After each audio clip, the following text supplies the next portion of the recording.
In a surprise move, on June 13th, the Delaware Senate decided to debate and vote on Convention of States Action's Article 5 resolution. Here's Delaware State Senator Bryant Richardson arguing in favor of the Convention of States resolution. Here are my reasons to support Convention of States. I believe the writers of our Constitution saw the time when the federal government would usurp the power of the states and the people. The national debt is not seen by Congress or the administration as being a threat to our way of life. It is. We have runaway spending and a lack of will on the behalf of leaders at the federal level to do anything meaningful about it. Want proof? Consider the fact that the debt ceiling has been raised 90 times in the past few decades. In what might be a first ever in COS history, volunteers were allowed onto the Senate floor to encourage legislators to support the resolution. Here's Delaware's State Director Ginny Watkins. This process is actually one of the many checks and balances built into our U.S. Constitution, where you, the state legislature, have both the power and the responsibility to do what the federal government is refusing to do, and that is act in the interest of the people. Although the application secured more yes votes than no votes, it ultimately failed due to 7 members refusing to vote. Nevertheless, this milestone marks an important step forward for the Delaware team. According to groundbreaking new polling results, an astounding 76% of likely Ohio voters overwhelmingly support the grassroots-led effort to call an Article 5 convention.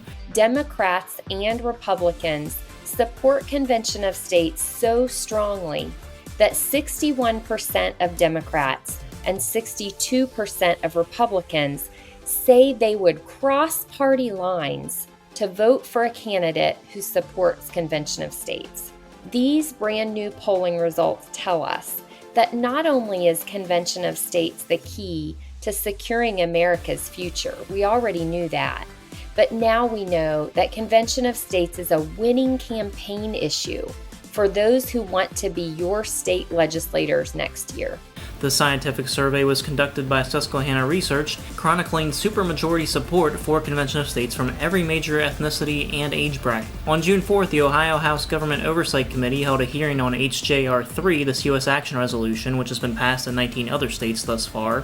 It was an opponents-only hearing, but you can get the COS Live crew's response by visiting conventionofstates.com/COS Live. A week later, on June 11th, the Ohio House Government Oversight Committee held another hearing on HB 607, which is 34-ready legislation in preparation for how the Ohio legislature will proceed in the appointment of and instructions to delegates to an Article 5 convention. In other news, Rolling Stone published a hit piece on Tim Dunn, who is one of the board members for Convention of States, in which they print several bald-faced lies, stating that COS Action, quote, ominously seeks to rewrite the U.S. Constitution. What you talking about, Willis?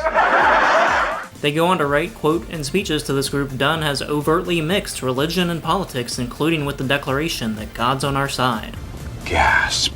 Renowned constitutional scholar and author of The Law of Article 5, Professor Robert G. Nadelson recently uncovered founding-era documentation, further proving that the Article 5 Convention has been called a, quote, convention of the states, unquote, throughout American history. In his newest discovery, Nadelson reveals that in 1788, the North Carolina Governor and Senate Journal both called the process a, quote, convention of the states. Finally, check out these snapshots from COS events going on around the country, including Georgia, Ohio, Wyoming, Virginia, North Carolina, and Delaware. And now, you're up to date with Convention of States.